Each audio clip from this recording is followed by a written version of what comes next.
Hi everyone, welcome to computer science simplified. आज हम देखेंगे how to do decision making in PHP using elseif and loops. सबसे पहले elsif statement क्या करती है? एलसिफ स्टेटमेंट हम तब यूज करेंगे जब हमें इफ में एक से ज्यादा when we have to use more than one condition.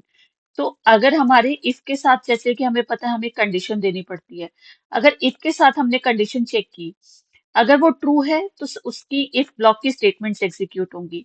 अगर वो फॉल्स है तो एल्सिफ की स्टेटमेंट एग्जीक्यूट होगी। ठीक है, अब अगर वो एल्सिफ ट्रू है तो एल्सिफ की स्टेटमेंट्स एग्जीक्यूट होंगी, नहीं तो एल्स एग्जीक्यूट होगा। तो बेसिकली एल्स इफ तभी यूज होगा जब हमें इफ में मोर देन वन कंडीशन के लिए चेक कराना है। जैसे कि अब ये एग्जाम्पल देखते हैं, इसमें हमने क्या किया। हमने ऑपरेटर की एक हमने दो कंडीशंस चेक कराना चाहते हैं। सपोज हमारा केस है, we want to create a calculator and we want कि अगर ऑपरेटर की वैल्यू प्लस पास हो रहा है तो वो एडिशन करा दे, अगर वो यूजर उसको माइनस इनपुट दे रहा है कैलकुलेटर को तो वो सब्ट्रैक्ट करा दे, नहीं तो मल्टीप्लाई करवा दे। तो इस केस में हमने क्या किया, अपना प्रोग्राम लिया, दो वेरिएबल्स लिए जो कि नंबर्स होंगे, वैल्यू वन वैल्यू टू। एक ऑपरेटर लिया, उसके लिए वेरिएबल ले लिया, अभी उसमें वैल्यू प्लस दे दी। तो अभी क्या करेगा, ये इफ की कंडीशन ट्रू मिलेगी तो ये रिजल्ट प्रिंट करेगा। अगर सपोज हम यहाँ से ऑपरेटर की वैल्यू चेंज कर देते हैं तो क्या होगा, तो ये पहले इफ पे चेक करेगा, उसको ये फॉल्स मिलेगा। अब वो इफ फॉल्स मिलेगा तो एल्स इफ पे जाएगा, एल्स इफ पे कंडीशन चेक करेगा, अगर वो माइनस मिलेगा तो ये ट्रू होगा और ये कंडीशन एग्जीक्यूट होगी। बट अगर हम यहाँ पे सपोज प्लस माइनस कुछ भी नहीं देते and we take any other operator यहाँ पर, तो वो एल्स ब्लॉक एग्जीक्यूट होगा। तो एक बार ये करके देख लेते हैं, let's see through the code. अभी मैंने कोड पहले से लिखा हुआ है तो जस्ट फॉर द कन्वीनियंस लेते हैं ये, इसमें कोड डालते हैं अपना। Let's write the HTML head and body also. Okay,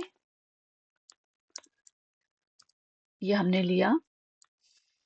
इसके बाद हमने ये क्लोज भी कर दिया बॉडी HTML। ये तो आप सबको पता है कि हम PHP का कोड HTML में लिखते हैं, तो हम पहले स्टार्ट HTML की HTML से करेंगे, फिर इसमें हेड सेक्शन डालेंगे, बॉडी के अंदर हम अपना PHP का एक्चुअल कोड डालेंगे। अब देखो, मैंने यहाँ लिया वैल्यू वन, लिया वैल्यू टू, लिया ऑपरेटर की वैल्यू मैं यहाँ साइन कर देती हूँ माइनस।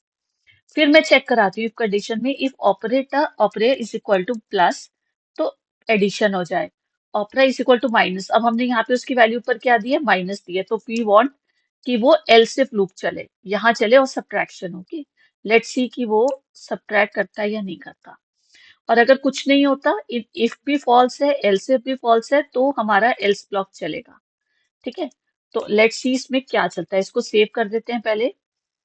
ठीक है, इसमें क्या करेंगे, हम सी में जाएंगे, जैम्प में जाएंगे, और जैम्प में इसको कहाँ सेव करेंगे, htdocs में। इसको आप कुछ भी नाम दे दो फाइल को, सपोज आप देते हो एल्सिफ ओपी। ठीक है, एल्सिफ ओपी। ठीक है, और इसके साथ डॉट PHP दे दिया एक्सटेंशन, और इसको ऑल फाइल्स में सेव कर दिया। अब इसको रन करने के लिए आप सबको पता है क्या करना होगा, आपको पहले जैम्प आपका इंस्टॉल्ड होना चाहिए। तो फिर उसके बाद आपको अपना जैम्प का जो सॉफ्टवेयर है वो स्टार्ट करना पड़ेगा, क्योंकि PHP को रन करने के लिए हमें वेब सर्वर चाहिए और डेटाबेस चाहिए। तो पहले अपाचे की सर्विस स्टार्ट करेंगे, तो ये हमारा वेब सर्वर हो जाएगा। Okay, it is getting started now. The sins आपको जब मॉड्यूल के आगे अपाचे के आगे ग्रीन मिलेगा तो that means it has started, और माई सीक्वल के आगे ग्रीन आ जाएगा तो मतलब ये सर्विस स्टार्ट हो गई। ओके, अभी इसको let's try to run this program. Okay, HTTP local host and what we are going to give, उस फाइल का नाम देंगे हम। ठीक है, जैसे एल्सिफ ऑपरा। अब देखो इसमें सब्ट्रैक्शन पे आ गया कोड, क्योंकि हमने ऑपरा माइनस दिया था। अब हम इस ऑपरेटर की वैल्यू चेंज करके let's give it a divide. ठीक है, अब देखते हैं, अब ये इफ भी देखो हमारा फॉल्स हो गया, एल्स इफ भी फॉल्स हो गया। राइट, अब कौन सा ब्लॉक चलना चाहिए, अब ये ब्लॉक चलना चाहिए एल्स का, क्योंकि ये दोनों फॉल्स हो गए। ठीक है, तो एल्सिफ का रोल यही होता है, मैं आपको चला के दिखाती हूँ एक बारी। अब मल्टीप्लीकेशन एल्स ब्लॉक। ठीक है, तो एल्स इफ क्या यूज होता है, पहले इफ में इसका सिंटेक्स क्या होता है, इफ के साथ आप पहले इफ लिखेंगे, इफ स्टेटमेंट, ब्रैकेट में कंडीशन, कर्ली ब्रेसेस, और जो भी हमें ऑपरेशन परफॉर्म करना है, जैसे यहाँ हमें एडिशन करना था तो एडिशन, कुछ हमें प्रिंट कराना है तो प्रिंट।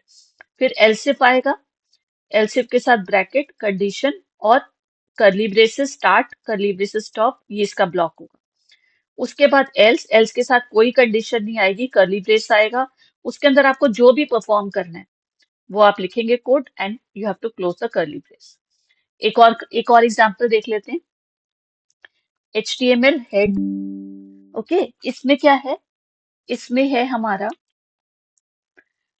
हमने क्या किया है, हमने चेक किया है सेलिंग प्राइस। सेलिंग प्राइस हमने पास किया अभी 10,000, 10,000 पास किया है। अगर selling price is greater than 5,000, हमने इफ कंडीशन में रखा कि अगर सेलिंग प्राइस 5,000 से ज्यादा है तो प्रिंट कराओ इट इज एक्सपेंसिव।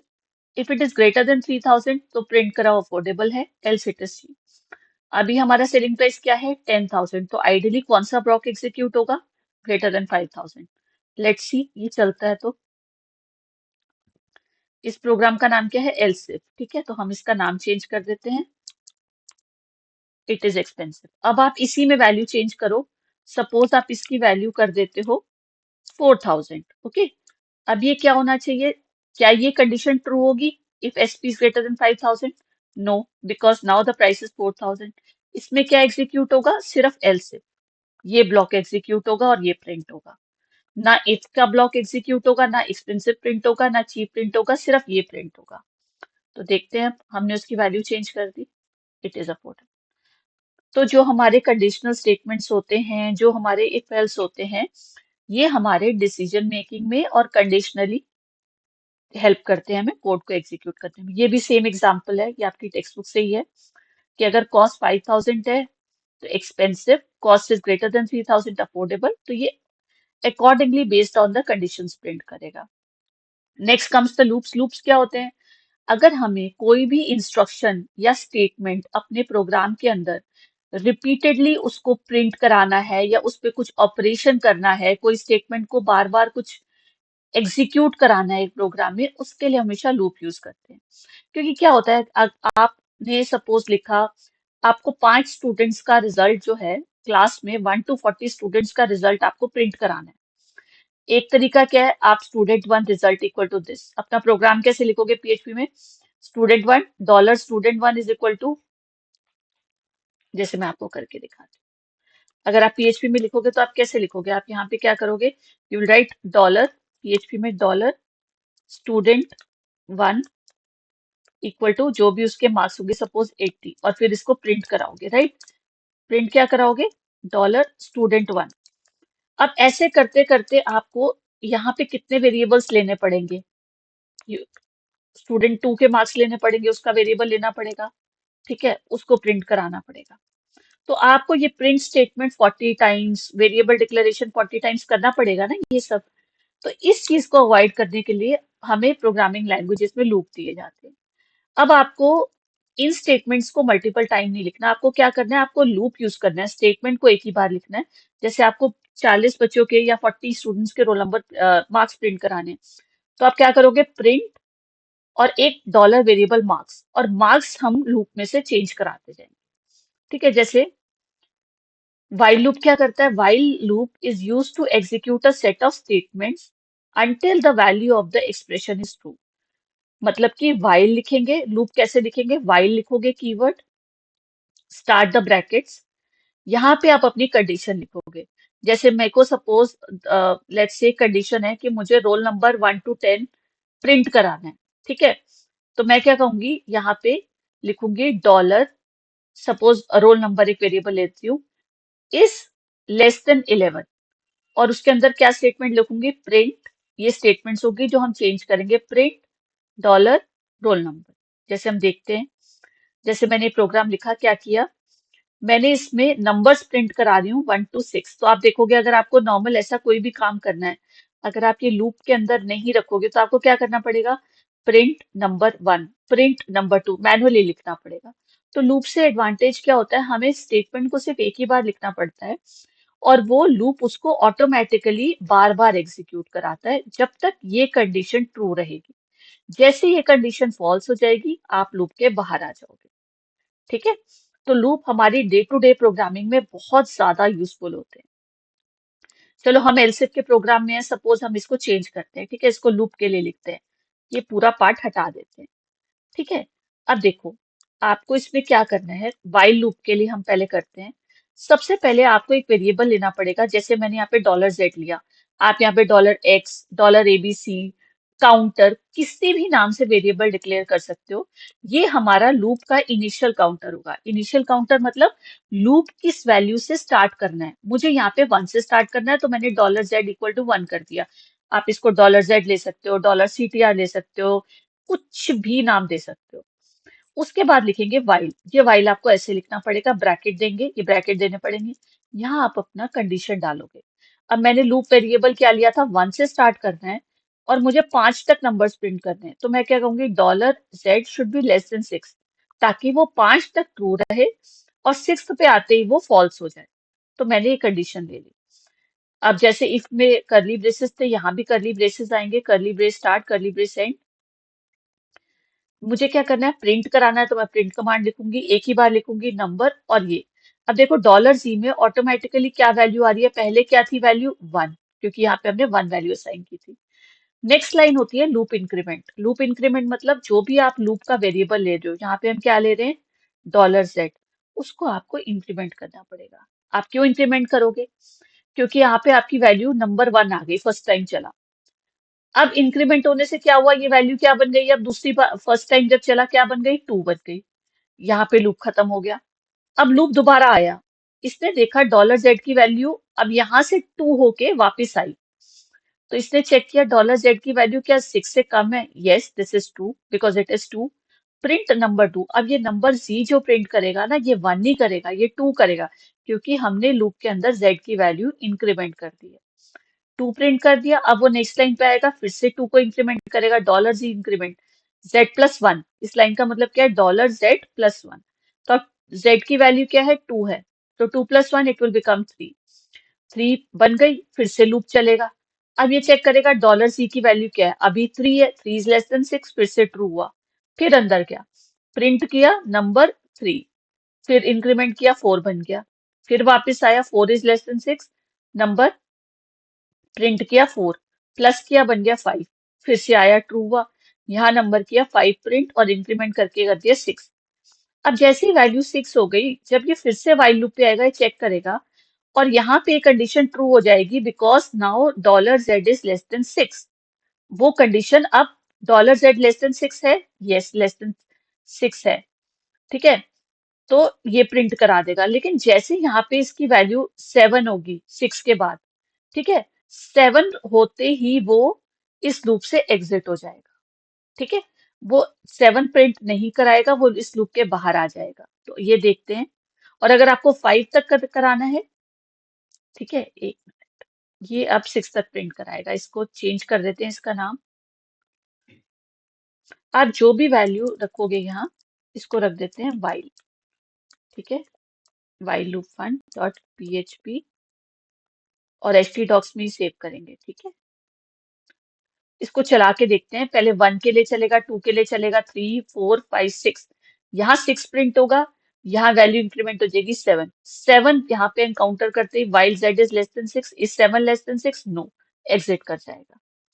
इसका नाम है हमारा while loop one dot php। इसको चलाते हैं, while loop one dot c number 5, ठीक है। ये आपका स्टेटमेंट 2 बार आ गया, इसलिए इसने प्रिंट किया। इसको हटा के सेव करते हैं, रिफ्रेश करो, see it is printed number 5, ठीक है। यहाँ पे नंबर 5 तक क्यों किया, क्योंकि जब यहाँ नंबर 5 आया तो आपका यहाँ क्या बन गया, नंबर प्लस होके 5 + 1 6। अब लेस देन 6 लेना है, तो लेस देन 6 में आपका 6 भी इंक्लूड नहीं होगा, 5 होगा। जब वो 5 आएगा वो तब तक चलेगा, क्योंकि या तो आप लेस देन इक्वल टू, अगर आपको 6 भी प्रिंट कराना है तो आपको लेस देन इक्वल टू लेना पड़ेगा, पर अगर आपको सिर्फ 5 तक कराना है तो आप लेस देन लोगे। ये तो हो गया हमारा फॉर वाइल लूप, ठीक है। अब हम नेक्स्ट करेंगे for loop, okay. For loop क्या होता है, फॉर लूप का भी सेम काम होता है, आइटरेट करना, सेम एग्जीक्यूट करना a part of program a specific number of times. इसका सिंटेक्स होता है, इसमें सबसे पहले फॉर लिखेंगे, फॉर के साथ आप इनिशियलाइजेशन करोगे, सेमीकोलन कंडीशन दोगे, सेमीकोलन इंक्रीमेंट करोगे। इनिशियलाइजेशन में क्या आएगा, जो हमने वाइल में जैसे हमने लिखा था $z = 1, तो वो इसके अंदर आएगा, जैसे $i = 1 या $i = 10। इनिशियलाइजेशन मतलब जो आपके लूप की स्टार्ट वैल्यू होगी। कंडीशन क्या होगा? कंडीशन में होगा जो कंडीशन जब तक वो लूप चलेगा, ठीक है। जैसे आपने $i अगर स्टार्ट वेरिएबल लिया तो आप कहोगे $i should be <10, 20, जब तक आपको वो चलाना है। इंक्रीमेंट आपने देखा था वाइल लूप में, हमने लूप के अंदर इंक्रीमेंट किया था $z++। यहाँ पे इंक्रीमेंट इसी लाइन में हो जाएगा, तो आप कहोगे $i++। तो हमें यहाँ पे बेसिकली लूप, वाइल लूप की तरह जैसे हमें अलग अलग लाइन में लिखना होता था, यहाँ पे हमें अलग अलग लाइन में नहीं लिखना, एक ही लाइन में हम सब कुछ डिफाइन करेंगे। ये इसका सिंटेक्स है। ओके, चलो देखते हैं सिंटेक्स क्या है इसका। ये कॉपी करते हैं प्री रिटन कोड, ठीक है। प्री रिटन कोड कॉपी करके हम क्या करेंगे, अपने इसको अपने एडिटर में डालेंगे, ठीक है। अब मैं ये वाइल वाला हटा देती हूँ, ठीक है, और मैं फॉर वाला डालती हूँ। ये PHP एक्स्ट्रा आ गया तो इसको हटा देते हैं, ये हट एक्स्ट्रा आ गया। देखो फॉर लूप में अब जैसे हमने पहले वो डिक्लेयर किया था $z ऊपर =1, इसमें यहाँ पे आप फॉर लिखोगे, start of the bracket, $i की एक इनिशियल वैल्यू सेट करोगे। आप यहाँ पे $i की जगह $z भी ले सकते हो, कुछ भी नाम ले सकते हो इस वेरिएबल का। मैंने आई ले लिया। इसकी इनिशियल वैल्यू मैं क्या चाहती हूँ, 1 हो, मतलब लूप 1 से स्टार्ट हो। $i <11, आई वॉन्ट कि 10 तक ये लूप चले, 1 to 10। तो मैंने वैल्यू डाल दी <11। फिर मैंने डाला $i++। उसको इंक्रीमेंट मतलब हर बार जब एक बार जब ये प्रिंट हो गया तो ऑटोमेटिकली यहां से उसकी वैल्यू +1 हो जाए। ये हमें इधर लिखने, लूप के अंदर लिखने की जरूरत नहीं है, वाइल की तरह यही लिखते हैं। Close the bracket, curly brace start, loop का कोड स्टार्ट हो गया। हमें नंबर प्रिंट कराना है तो हम सिंपल लिखेंगे नंबर और उसके साथ $i जो भी उसकी वैल्यू है, और कर्ली ब्रेस क्लोज ताकि लूप का कोड क्लोज, ठीक है। इसको सेव करेंगे।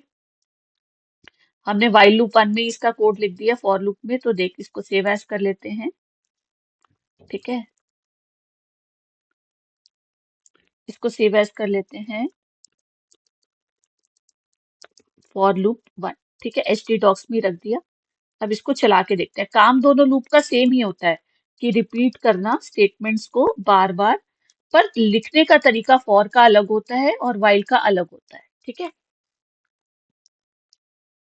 हम इसका नाम देख लेते हैं, for loop 1, the requested URL was not found on the server, why? Let's see। इसको सेव करते हैं दोबारा, let's save this। htdocs में ओके, हमने इसको, देखिए गलती क्या हुई है, गलती हुई है, हमने इसको .php एक्सटेंशन नहीं दिया था, राइट। अब हमने इसको PHP दे दिया, तो अब इसको ये एज अ PHP फाइल लेगा, ना कि एज अ टेक्स्ट फाइल, ठीक है।